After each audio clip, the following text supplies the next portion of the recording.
एक बार खरगोश को अपनी तेज चाल पर घमंड हो गया और वह जो मिलता उसे रेस लगाने के लिए चुनौती देता। कछुए ने उसकी चुनौती स्वीकार कर ली। रेस हुई। खरगोश तेजी से भागा और काफी आगे जाने पर पीछे मुड़कर देखा। कछुआ कहीं आता नजर नहीं आया। उसने मन ही मन सोचा, कछुए को तो यहाँ तक आने में बहुत समय लगेगा, चलो थोड़ी देर आराम कर लेते हैं। और वह एक पेड़ के नीचे लेट गया। लेटे लेटे कब उसकी आंख लग गई पता ही नहीं चला।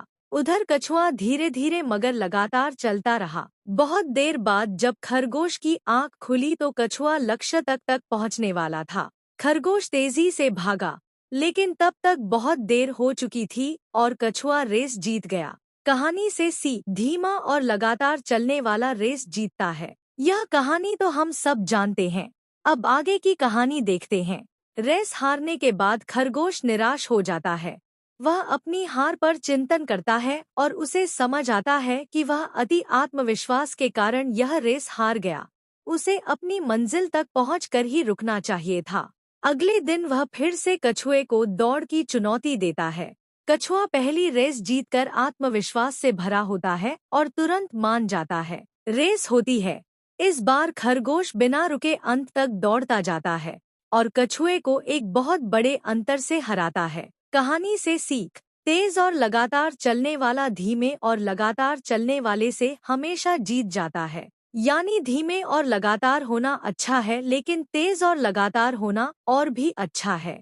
कहानी अभी बाकी है जी। इस बार कछुआ कुछ सोच विचार करता है और उसे यह बात समझ आती है कि जिस तरह से अभी रेस हो रही है वह कभी भी इसे जीत नहीं सकता। वह एक बार फिर खरगोश को एक नई रेस के लिए चैलेंज करता है, पर इस बार वह रेस का रूट अपने मुताबिक रखने को कहता है। खरगोश तैयार हो जाता है। रेस शुरू होती है।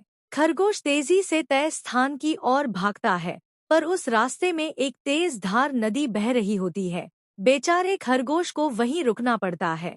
कछुआ धीरे धीरे चलता हुआ वहां पहुंचता है, आराम से नदी पार करता है और लक्ष्य तक पहुंचकर रेस जीत जाता है। कहानी से सीख, पहले अपनी ताकत को पहचानो और उसके मुताबिक काम करो, जीत जरूर मिलेगी। कहानी अभी भी बाकी है जी। इतनी रेस करने के बाद अब कछुआ और खरगोश अच्छे दोस्त बन गए थे और एक दूसरे की ताकत और कमजोरी समझने लगे थे। दोनों ने मिलकर विचार किया कि अगर हम एक दूसरे का साथ दें तो कोई भी रेस आसानी से जीत सकते हैं। इसलिए दोनों ने आखिरी रेस एक बार फिर से मिलकर दौड़ने का फैसला किया, पर इस बार प्रतियोगी के रूप में नहीं बल्कि टीम के रूप में काम करने का निश्चय लिया। दोनों स्टार्टिंग लाइन पर खड़े हो गए, गेट सेट गो, और तुरंत ही खरगोश ने कछुए को ऊपर उठा लिया और तेजी से दौड़ने लगा। दोनों जल्द ही नदी के किनारे पहुंच गए। अब कछुए की बारी थी।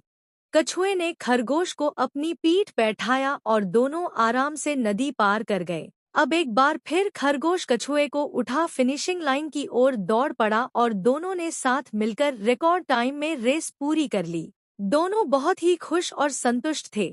आज से पहले कोई रेस जीतकर उन्हें इतनी खुशी नहीं मिली थी। कहानी से सीख, टीम वर्क हमेशा व्यक्तिगत प्रदर्शन से बेहतर होता है।